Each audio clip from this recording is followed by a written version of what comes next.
గుంటూరులో ఉన్న వాళ్ళకి, విజయవాడలో ఉన్న వాళ్ళకి, లేకపోతే గుంటూరు నుంచి విజయవాడకి, విజయవాడ నుంచి గుంటూరుకి ట్రావెల్ చేస్తున్న వాళ్ళకి ఈ కాఫీ షాప్ బాగా పరిచయం ఉంటుందండి. ఇక్కడ చిన్న పార్క్ కూడా ఉంది, రెస్ట్ రూమ్స్ కూడా ఉన్నాయి.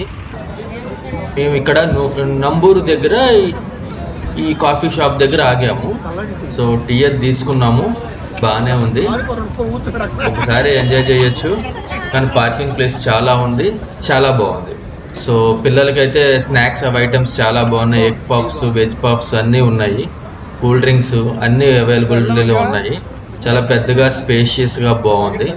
సో జస్ట్ ఒక 15 to 20 minutes రీఫ్రెష్ అవ్వడానికి చాలా బాగుంది. మీరు కనుక విజయవాడలో కానీ గుంటూరు నుంచి ట్రావెల్ చేయగలిగితే కనుక మధ్యలో ఇక్కడ కాఫీ కానీ టీ తాగడానికి ప్రయత్నం చేయండి.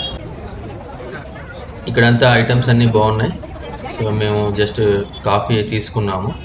రోడ్డు చాలా స్పేషియస్గా ఉంది. ఇక్కడ చూసారు కదా, హైవే ఫుడ్ కోర్ట్ ప్లాజా. ఇక్కడ చిన్న పార్క్ ఉంది, నేను ట్రై చేశాను, కానీ అది పెద్దలకు మాత్రం కాదు, పిల్లలకు మాత్రమే. ఇక్కడ ఎద్దుల బండి ఒకటి కట్టారు, దీనికి డెకరేట్ అయ్యి చేశారు, చాలా బాగుంది. కానీ కరెంట్ అది పాస్ అవుతుంది కదా, కొంచెం జాగ్రత్తగా ఉండాలి.